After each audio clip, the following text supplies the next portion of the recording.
plastic pollution has gotten out of hand. Human race has relied on plastics for far too long. There is a huge problem globally with plastics. Brighton as well, I think, suffers from the fact that it's a very nice place for people to visit, which is a nice thing to have, but it means that we have an additional source of, when people come in the summer and it's busy, there is rubbish left on the beaches and in parks and things like that.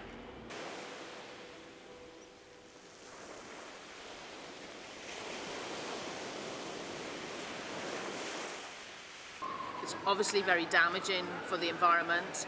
We all know that plastic has now become part of the food chain in the oceans, and that's damaging marine life. The famous images that we've seen on the TV recently have been things, marine life caught in plastic, whether it's ring pools or plastic bags and things like that. I think the big problem with plastics is that it does not biodegrade. So once it's in the ocean, it's in the ocean, unless, you know, we actively go out there and find it and remove it. It's very difficult to sort of remove that from nature without a big concerted effort. And as I say, that it's often the places that have done the least to contribute to the problem that end up having the biggest issues, you know, caused by our plastic waste here. One plastic bottle will take 500 years to break down into the water, but then that will break down into little microplastics. It's ingested through smaller organisms, which builds up the food chain, so it goes into shellfish and other fish and other organisms, into bigger species like dolphins or whales, and it builds up and builds up. It's also ingested, plastics are also ingested into marine mammals directly.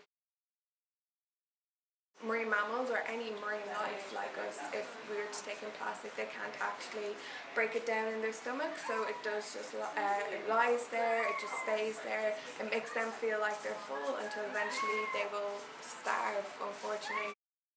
So it's really sad from a conservation point of view that, you know, we've had such a drastic effect on marine wildlife and seabirds as well, you know. Anything in the ocean will be affected, and anything that's part of nature. Whatever I'm doing has an impact on someone, and I just need to make sure that whatever the fish are, whichever the butterflies are, whichever the species are, I just need not to damage them or impact on them in a negative way.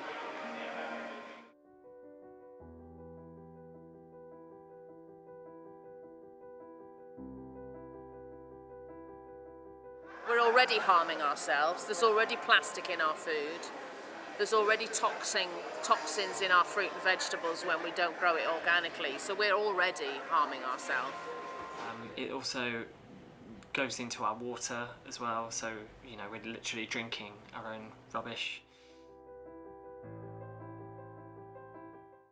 We're not actually managing the plastic waste that we have. The amount of plastic that we are consuming is increasing on a daily basis, and we don't seem to be able to reduce our consumption of plastic.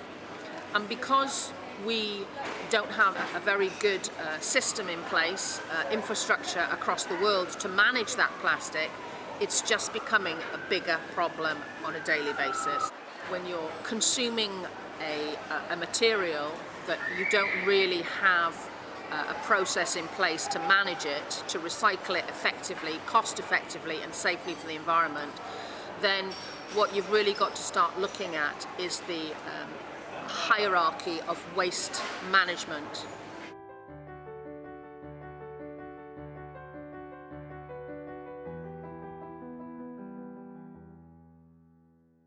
There's a big issue here at the moment because the council is signed into this contract with Veolia, who handle our waste in the city, and that limits the city to recycling only plastic bottles. So that's a big issue for us here because there's obviously many different types of plastic, some that can't be widely recycled but a lot that can. Plastic bottles that are recycled through Brighton and Hove City Council are being recycled, where the contamination level is less than 10%. One of the biggest problems in any recycling stream is contamination.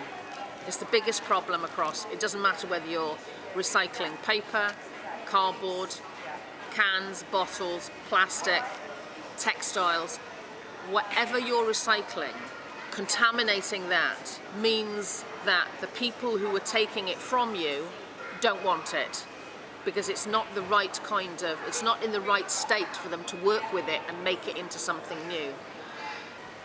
And generally speaking, that is the fault, a combined fault of both the general public by putting the wrong plastics in the first place, and then the councils who collect it who don't have enough staff or infrastructure to sort it. Recycling is nearly at the bottom of the waste management hierarchy and is clearly not the solution moving forward. There isn't sufficient demand for plastics, the quality of plastics recycled is not very particularly high, and therefore there aren't many companies who want to buy that as a new material to make new items. So we've got to start looking further up the hierarchy, and personally I would say that we need to be looking at the top, at the very, very top. And that is, we just simply need to be reducing our use of plastic in packaging.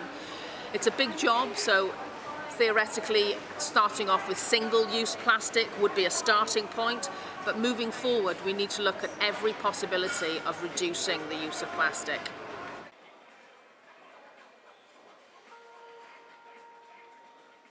There's a really big need in especially food retail for a change in the way that we offer food and that we shop for food.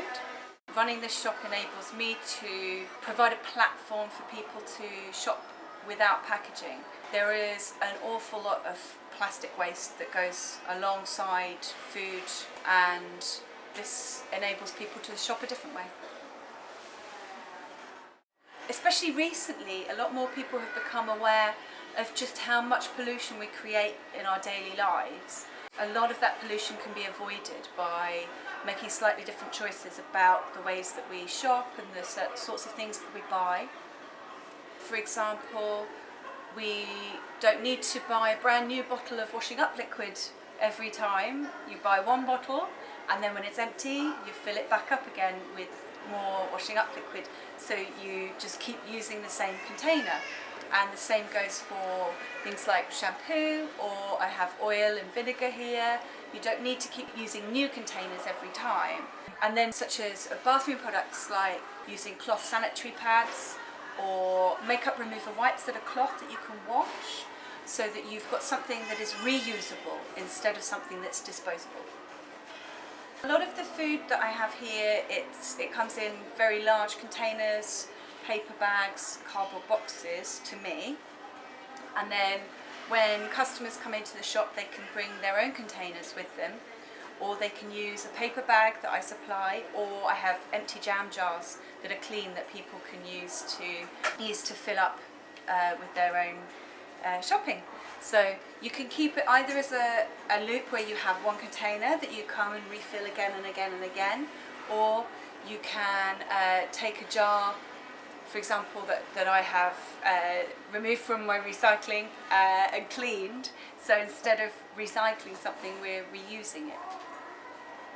I think with luck we can turn it around, but I think it's a shame that we treat plastic so badly.